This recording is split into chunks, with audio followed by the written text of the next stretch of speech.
ونسلم على رسوله الكريم. أعوذ بالله من الشيطان الرجيم. بسم الله الرحمن الرحيم.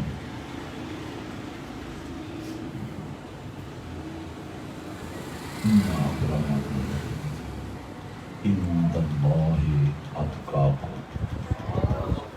صدق الله مولانا العظيم وصدق رسوله النبي الكريم الأمين. ملأ الأولى بكماله كشف الدجى بجماله حسنت جميع خصاله صلوا عليه وآله. اللهم صل على سيدنا محمد وعلى آل سيدنا ومولانا محمد وبارك وسلم عليه. الصلاة والسلام عليك يا سيدي يا رسول الله وسلم عليك يا حبيب الله. السلام علیکم ورحمۃ اللہ وبرکاتہ.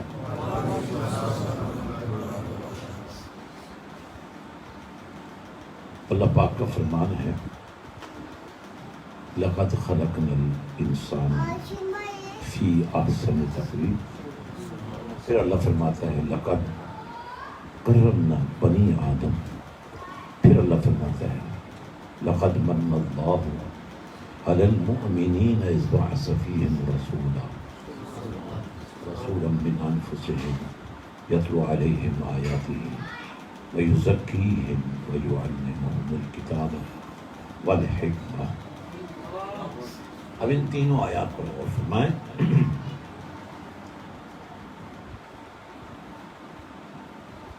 انسان کو بحیثیت مجبوری یہ جو لباس ہے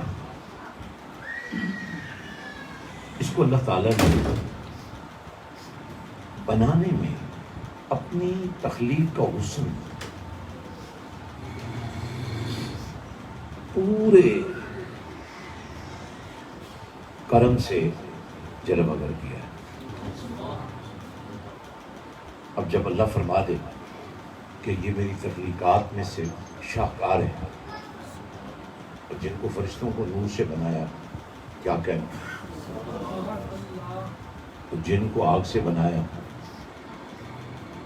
طاقت کا سرچشمہ ان کے ہاتھ آ گیا، فرشتوں کو تقدس کا خزانہ مل گیا. لیکن انسان کا مقدر دیکھیں، فرمایا کہ ہم نے اس کی تخلیق میں کوئی کمی نہیں رکھی.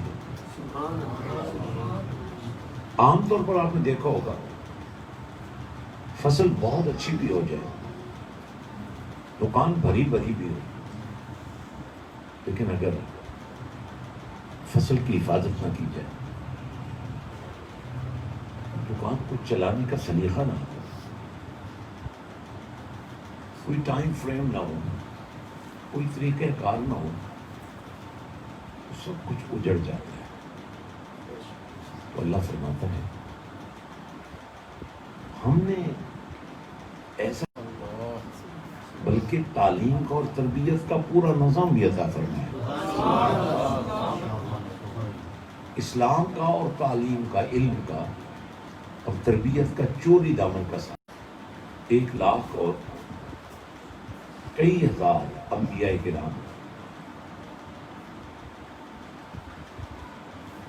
تشریف لاتے رہے تاکہ انسان کی تعلیم میں اور تربیت میں کوئی کمی نہ رہ جائے.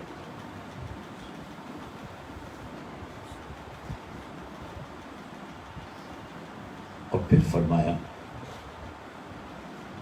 نبی آئے اور چلے گئے، خبر سنائی، ہر وہ خبر ہی نہ رہی. سننے والوں نے، ان کی سماعتوں نے اس کو محفوظ نہیں کیا. لیکن انسان جب کیفیات ایمان میں داخل کیا جاتا ہے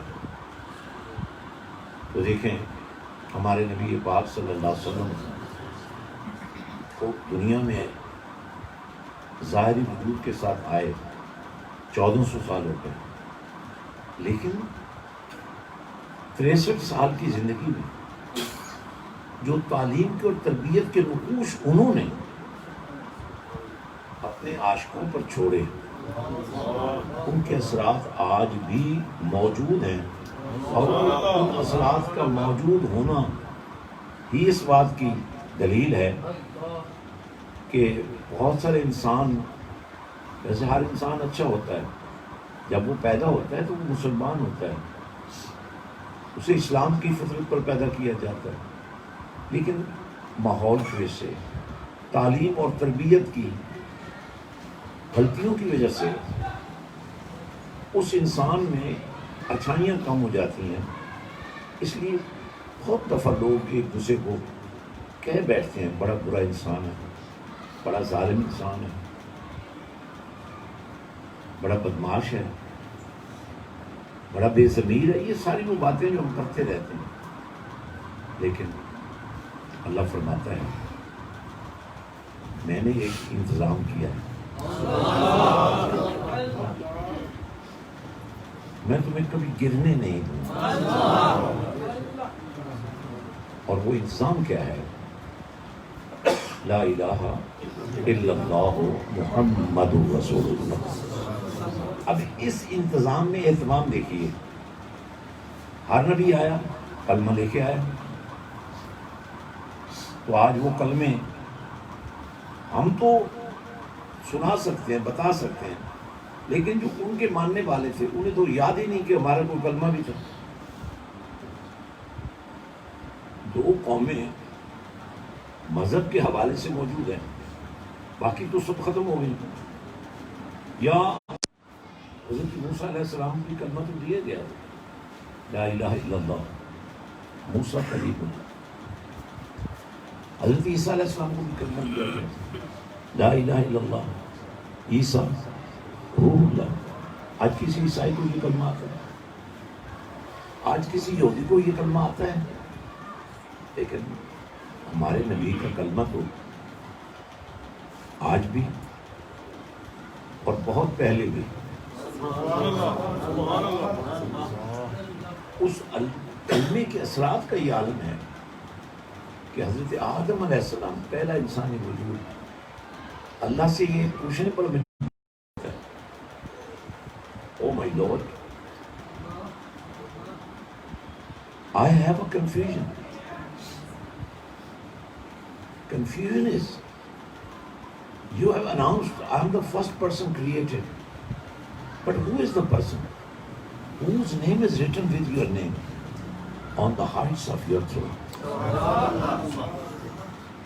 یہ انجیل برناباس میں لکھا ہوا، یا اللہ میری الجھن دور کر، تیرا فرمان ہے کہ پہلا انسانی وجود تو ہے، لیکن جب میری نظریں عرش کی بلندیوں پر پہنچتا ہے تو تیرے نام کے ساتھ ایک نام لکھا ہوا نظر آتا ہے۔ مجھے حیرت یہ ہے کہ وہ کون ہے؟ آواز آتی ہے، پیارے آدم وہ نہ ہوتا تو تو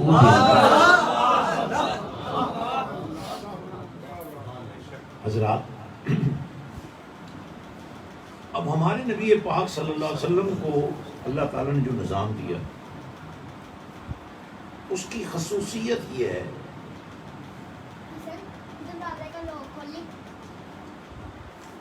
وہ کتاب کی شکل میں بھی ہے، نصاب کی شکل میں بھی ہے۔ کتاب قرآن ہے اور نصاب کملی والا ہے۔ جب میں اس قرآن کو پڑھتا ہوں تو اسی قرآن میں مجھے والضحیٰ کا مقرہ بھی نظر آتا ہے، اور واللیل زلفوں کی خوشبو بھی آ جاتی، یوں ہاں لبوں پر بولتا رب بھی نظر آ جاتا، اور ما زاغ البصر وما طغیٰ، کیا نگاہ ہوگی، کیا اس کا دیکھنا ہوگا جس دیکھنے پر اللہ کو بھی پیار ہے۔ فرمایا پیارے حبیب صلی اللہ علیہ وسلم آپ کو تو موقع دیا گیا، حضرت موسیٰ علیہ السلام کو تو یہ موقع بھی نہیں دیا گیا نا، حالانکہ چاہتے تو وہ بھی تھے، ہر ایک چاہتا تھا کہ اللہ سے دیدار کا معاملہ ہو لیکن اللہ نے صاف صاف اعلان کر دیا لن ترانی، امپاسبل ہے، ہو ہی نہیں سکتا. یا اللہ تو کر سکتا ہے نا. فرمایا ہاں میں کر سکتا ہوں، میں کروں گا. دنیا دیکھے گی جب میں اپنے حبیب کو بلاؤں گا. پاس بلایا، پردہ اٹھایا، جلوہ دیکھا اور دکھایا، اور اسی منظر کو اب پاس تو اور کوئی تھا ہی نہیں، یا خدا تھا یا مصطفیٰ تھا، کوئی اور کیسے گواہی دے. لیکن اللہ نے خود گواہی دی. ثم دنا فتدلی فکان قاب قوسین او ادنی. کیمرہ کسی چیز کو تبھی سیو کرے گا نا جب وہ ہوگا. راوی اسی کو بیان کرے گا نا جب کوئی راوی ہوگا. تو خبر تو وہی دے گا نا جس کو خبر تک رسائی ہوگی. سدرۃ المنتہا پر جا کر تو جبریل بھی روک چکے تھے. اب وہ منظر اللہ خود بیان کرتا ہے کہ پھر دونوں ایک دوسرے کے قریب. اللہ بیان فرما رہے ہیں دونوں قریب سے قریب تک ہوتے چلے گئے، اللہ بھی اور کملی والا بھی. اتنے قریب آ گئے جتنا دو کمانے مل جائیں. لیکن اللہ نے اس کو اور زیادہ کھول کر بیان کیا. فرمایا محبوب اللہ بھی قریب ہوتا رہا، کملی والا بھی قریب ہوتا رہا. اور جب یہ فاصلہ نہ رہا تو پھر فرمایا او ادنا پیارے اب تمہیں اختیار دیا جاتا ہے، اس کے آگے بھی اگر تم آنا چاہو تو آ سکتے. اب چونکہ مقصود کوئی گفتگو یا جلسہ یا محفل تو نہیں ہے، لیکن ایک بات میں آپ کے جو بڑی اہم ہے یاد رکھیے. اب جو میں بات کرنے لگا ہوں نا بڑی اہم ہے.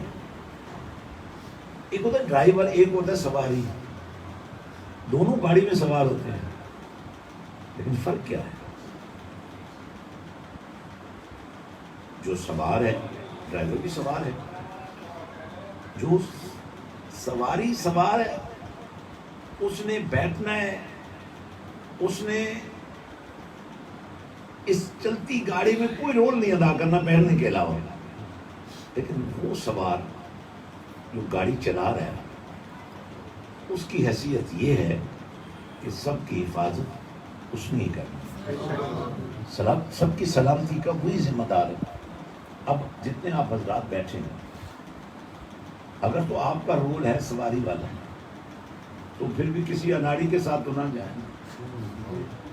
اور اگر آپ شاہ سوار ہیں،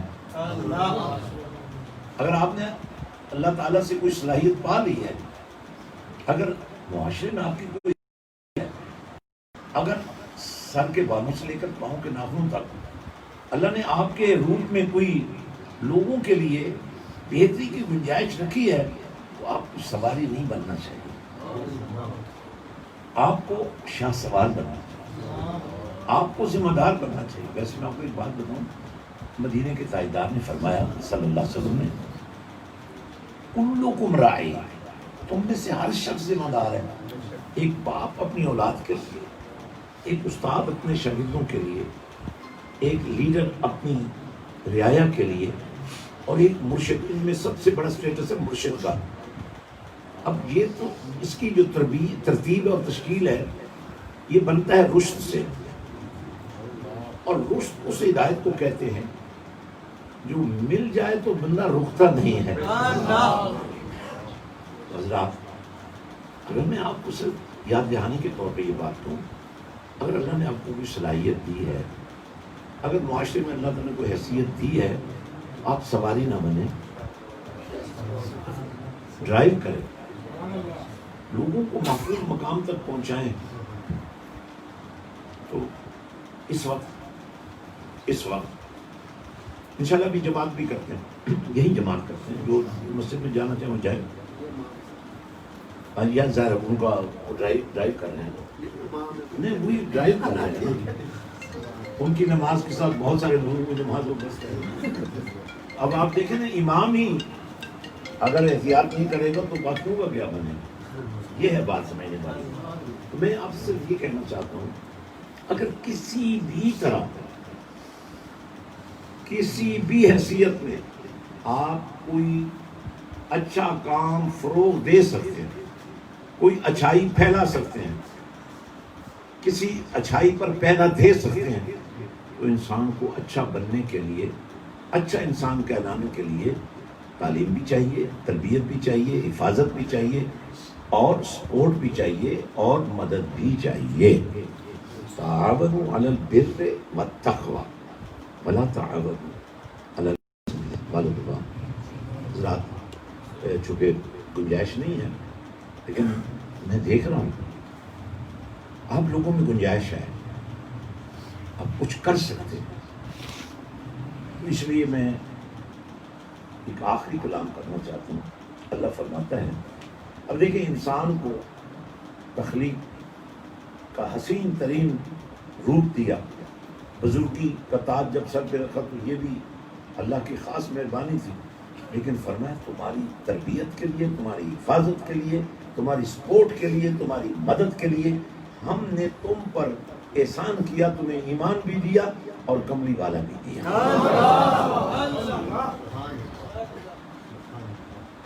اب ایک محبت کا قاعدہ ہے۔ گھر میں بچے ہوتے ہیں، چاہے آپ کے اپنے بچے بچی ہوں، چاہے آپ کے پوتے پوتی ہوں، دوتے دوتی ہوں، ان میں کوئی ایک آدھ بچہ ایسا بھی ہوتا ہے جس سے آپ بڑے مانوس ہوتے ہیں۔ اب تو سب کا ہی ہوتا ہے، لیکن یہ بھی ایک فطرت ہے کہ آپ کسی ایک سے زیادہ محبت کرتے ہیں، اور وہ بھی آپ سے بہت محبت کرتے ہیں، کیونکہ جب آپ اس کے لاڈ بھی اٹھاتے ہیں، اس کے نخرے بھی اٹھاتے ہیں، اس کو حد سے بڑھ کر توجہ بھی دیتے ہیں، تو یہی تو محبت کا اصول ہے۔ محبت محبت کو کھینچتی ہے۔ تو اب یہاں بڑی خاص بات ہے جو میں آپ کے حوالے کرنا چاہتا ہوں۔ محبت کو کئی طریقے سے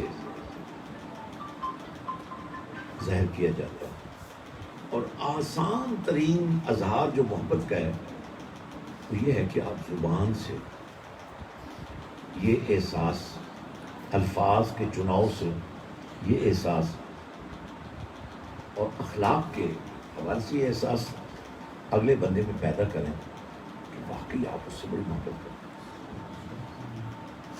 یہ محبت کو ظاہر کرنے کا شارٹ کٹ ہے، لیکن آپ لاکھ کہیں میں بڑی محبت ہے مجھے آپ سے، آپ اس کی ضروریات کا خیال نہ رکھیں، اس کے مسائل کو حل نہ کریں، اس کی معاونت نہ کریں، اس کی سپورٹ نہ کریں، تو میرا خیال ہے یہ اظہار ایک دن ناکام ہو جائے گا۔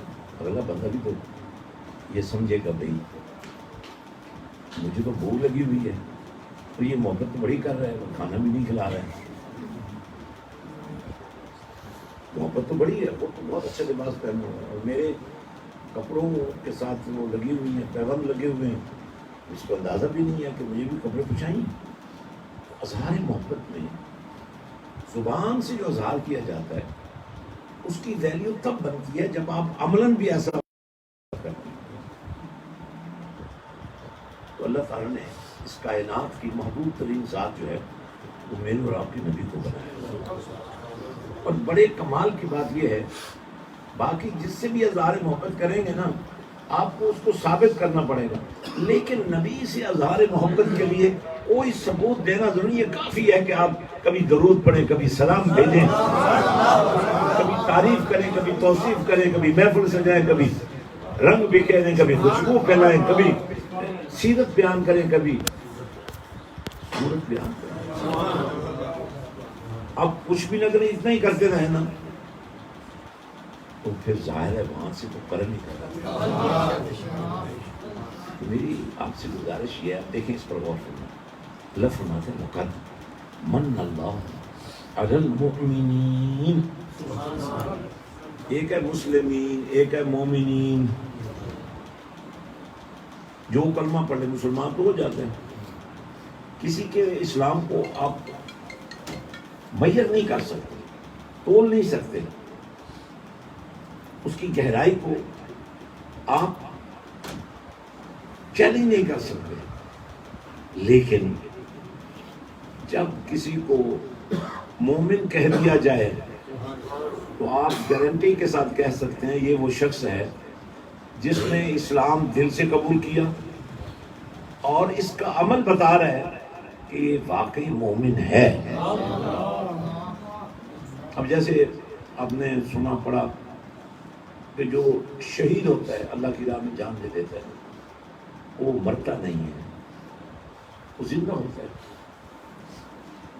اب یہ زندگی منوانا آپ کے بس میں نہیں ہے، کیونکہ واقعی سر کٹ گیا ہے، دھڑ علیحدہ ہو گیا تو بندہ تو ظاہر ہے فوت ہو گیا ہے، اللہ فرماتا نہیں مرا ہی نہیں ہے اللہ۔ لیکن پھر ہم دیکھتے ہیں کہ ایک وقت ایسا بھی آتا ہے جو لوگ دلیل مانتے ہیں، انہیں جب سر حسین نیزے کی انی پہ چڑھا ہوا قرآن کی تلاوت کرتا نظر آتا ہے، انہیں شہید کا مفہوم سمجھ میں آتا ہے، واقعی زندگی تو ہے۔ اب ایک مسلمان بھی اچھا انسان ہوتا ہے، بعض اوقات آپ اخلاق سے گر جاتے ہیں، تو اس کا مطلب یہ ہوا کہ آپ کی تربیت میں کوئی خامی رہ گئی۔ بعض اوقات آپ یتیم پروری میں پیچھے رہ جاتے ہیں، اس کا مطلب یہ ہوا کہ آپ کی تربیت میں کوئی کمی رہ گئی، ورنہ عاشق کا تو کام ہی کیا ہے، جو مانتا ہے اس پر سب کچھ قربان کر دیتے ہیں۔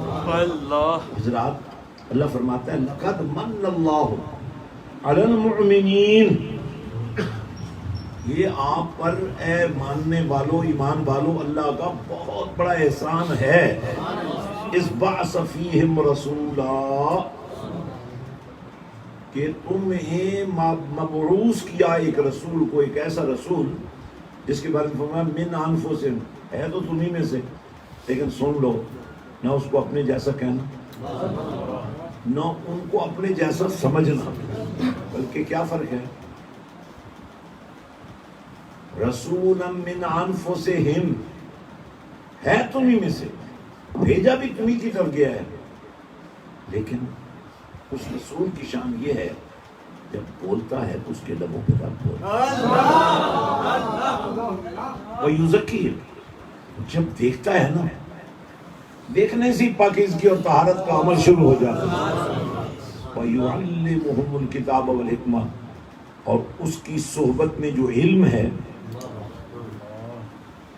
اور حکمت ہے وہ ایسے دلوں میں داخل ہوتا ہے جیسے آسمان پر سیاہ بادل چھائے ہوئے ہوں اور پھر وہ برسنا شروع ہو جائے۔ یہ جو فرمان ہے نا، ان تین کیفیات کو سمجھیے، ایک ہے تلاوت، ایک ہے طہارت، ایک ہے علم، ایک ہے حکمت۔ علم اور حکمت میں کیا فرق ہے؟ علم ملتا ہے کتاب سے اور حکمت ملتی ہے خدا کی طرف سے براہ راست۔ اب یہ ساری باتیں پھر کسی وقت کریں گے، میں آپ سے صرف یہ کہنا چاہتا ہوں کہ آپ اپنے بارے میں سوچیں۔ سیدنا صدیق اکبر رضی اللہ تعالیٰ عنہ آئے اور عرض کیا یا رسول اللہ صلی اللہ علیہ وسلم، آپ بڑے خوبصورت۔ کملی والے آخر نے فرمایا صدقت یا ابی بکر، سچ کہا تم نے۔ تھوڑی دیر کے بعد ابو جہل آیا، کہنے لگا اے محمد معاذ اللہ تم بڑے بدصورت ہو۔ آپ نے فرمایا صدقت یا ابی جہل، تو بھی سچ کہہ رہے ہیں۔ صحابہ کرام نے پوچھا یا رسول اللہ صلی اللہ علیہ وسلم، ایک آپ کو خوبصورت کہہ رہا ہے، دوسرا ایسی بکواس کر رہے ہیں۔ فرمایا اصل میں تو آئینہ ہوں، جس نے دیکھنا ہے اس نے مجھے نہیں دیکھنا، اس نے اپنے آپ کو دیکھنا۔ میں ایک آئینہ ہوں اور حضور آئینہ ہے، تو بجائے اس کے کہ آپ برے اخلاق اس میں دیکھیں، آپ اچھے اخلاق دیکھیں، آپ اچھا کردار دیکھیں۔ تو آپ سے میری گزارش یہ ہے کہ پکڑ ہو جائے، اللہ نے حیثیت دی ہے، موقع دیا ہے، عزت دی ہے، جوانی دی ہے، نام دیا ہے، نیک نامی دی ہے، تو پوچھا تو جائے یہ ایکسٹرا چیزیں ہیں نا. ایک ہوتا ہے برا انسان، ایک ہوتا ہے بدنام. بدنام ہوتا ہے نا وہ کبھی اچھائی کر بھی لینا تو لوگ نہیں مانتے، اور اگر ایک اچھا آدمی کبھی غلطی کر بھی لینا تو پھر بھی لوگ نہیں مانیں گے، کہیں کہ یار ہم تو مان ہی نہیں سکتے یہ شخص بھی ایسا کر سکتے. میرا خیال ہے ہمیں نیک نام ہونا چاہیے، بدنام نہیں ہونا چاہیے. اور نیک نامی کے لیے ہمارے پاس بڑے آسان 2 شارٹ کٹ ہے.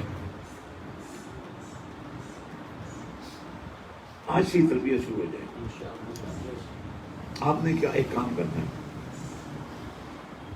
ہر شام مدینے والے کا روزانہ 24 گھنٹوں میں سے 20-30 منٹ آپ نے جیسے آج چادر بچھائی ہوئی ہے نا، ایک ایسی چادر یا چٹائی اپنے گھر میں نامزد کریں کہ یہ دسترخوان درود و سلام. اور پھر باپ بیٹیاں، ماں بیٹے، بھائی بہنیں، وہ بہو بیٹیاں جن کی گودوں میں چھوٹے چھوٹے دودھ پیتے بچے ہیں، اب درود کی لے میں، چاہے وہ نعت ہے اور چاہے لا الہ الا اللہ ہو، محمد رسول اللہ کا ترانہ ہے. مجھے ایک بات بتائیے،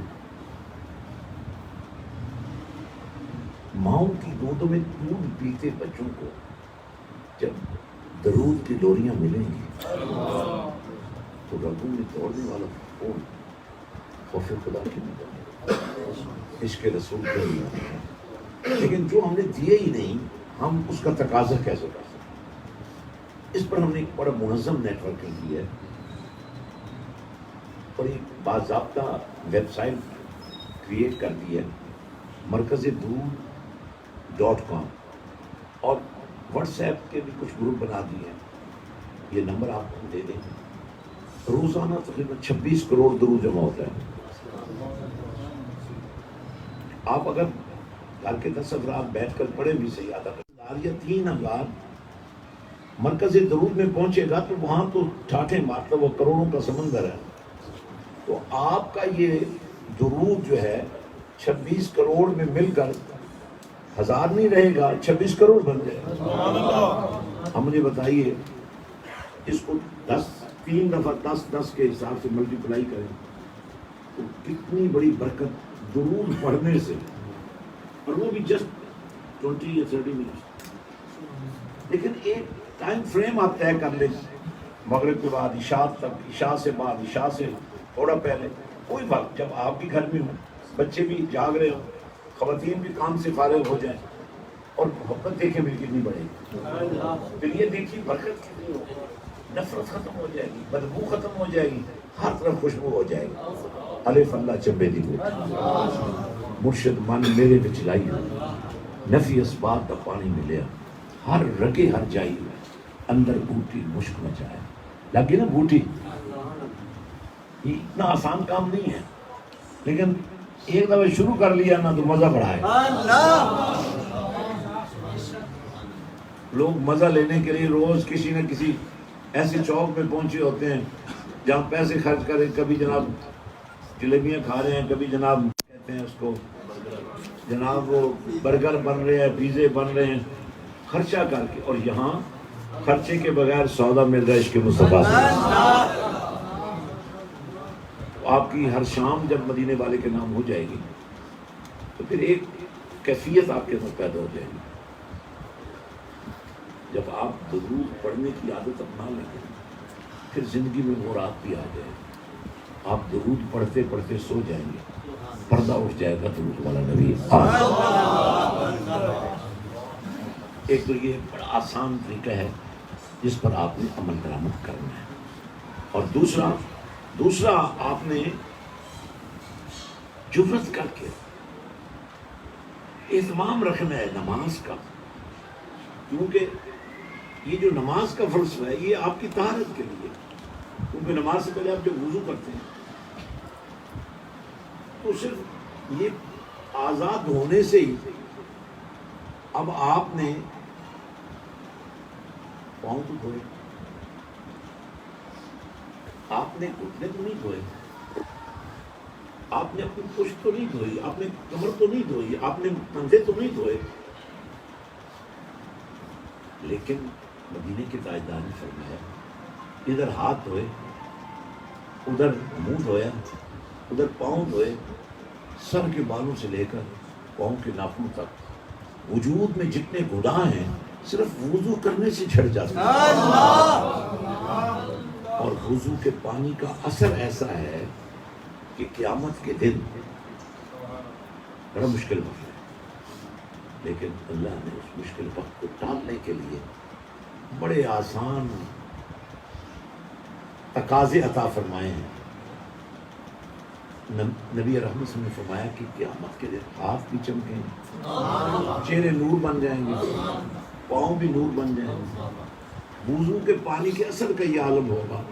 حضور فرماتے ہیں یہ جگمگ کہکشاں میرے عاشقوں کی، دیکھ کر میں اللہ سے عرض کروں گا مولا یہ جتنے روشن چہرے ہیں نا یہ سب میرے ہیں، آپ سے بھی ٹھیک ہے۔ یہ ایک عملی آپ کی تحریک ہے اسلام کو لوگوں تک پہنچانا۔ اور ایک چھوٹی سی آخری بات جو ہے، تلاوت، طہارت اور علم، اور علم سے شروع کریں گے۔ آپ پی ایچ ڈی ہیں، آپ پروفیسر ہیں، آپ ریسرچ اسکالر ہیں، لیکن یہ سارے علوم اپنی جگہ پر، اور اللہ کے نبی صلی اللہ علیہ وسلم فرمایا خیرکم من تعلم القرآن وعلمہ، یعنی یہ کافی نہیں ہے قرآن پڑھ لیا یہ بھی کافی نہیں ہے، خیر تو یہ ہے کہ ایسا بڑا کہ آپ کے اپنے بچوں کو پڑھنے کے لیے کسی استاد کی تلاش نہ کرنی پڑے، تم بھی استاد بن جاؤ، قرآن پر تھوڑی سی ثابت کرنی اختیار کرنا، اور ظاہر اس کے لیے باضابطہ مدارس کی تشکیل۔ اب 90% بچے اسکولوں، کالجوں، یونیورسٹیوں میں جاتے ہیں جہاں کا کلچر اسلام نہیں ہے، جہاں کی تعلیم اسلام نہیں ہے، مدرسہ اپ گریڈ نہیں ہے، اسکول میں قرآن نہیں ہے، تو پھر ہمیں کیا اہتمام کرنا پڑے گا؟ ایسے اسکول بنانے پڑیں گے، ایسے کالج بنانے پڑیں گے، ایسی مسجدیں بنانی پڑیں گی جن کے اندر یہ سب کچھ ہوگا۔ ہم نے چھوٹی سی کوشش کی ہے، میں چاہتا ہوں آپ اس کو دیکھیں اور پھر اپنے اوپر یہ بات بالکل نافذ کر دیں۔ شاید اکیلے آپ نہ کر سکیں، لیکن میں اکیلا ہی چلا تھا جانب منزل، اور لوگ ملتے گئے، کارواں بنتا گیا۔ یہ میں نے دربار شریف پر حضرت سلطان باہو پر مجھے یہ احساس ہوا کہ ہم جن بزرگ ہستیوں سے نسبت رکھتے ہیں، چاہے اولاد ہیں چاہے مریدین ہیں، کیا ہماری کوئی ذمہ داری نہیں ہے؟ کیا غریب پروری ہمارا دین نہیں ہے؟ کیا یتیم پروری ہمارا دین نہیں ہے؟ کیا تعلیم و تربیت کو عام کرنا ہمارا دین نہیں ہے؟ اگر یہ ہمارا دین ہے پھر ہم میں سے ہر شخص کو اپنے اوپر سوال کرنا چاہیے کہ میں نے کیا کیا، میں کیا کر رہا ہوں۔ یہ مسجد حسین کا منظر دیکھیے، الحمدللہ یہ 8.5 ایکڑ میں تقریباً اس کے کافی مرحلے ہم نے بنا دیے ہیں، ہاں، اور جب 25 ایکڑ میں یہ مکمل طور پر پھیل چکی ہوگی تو آپ سمجھیے گا کہ اس وقت، اور یہ ایک ماڈل ہے تعلیم و تربیت کا، یتیم پروری کا اور غریب پروری کا، اور پاکستان کو اسلام کا قلعہ بنانے کا۔ جزاک اللہ۔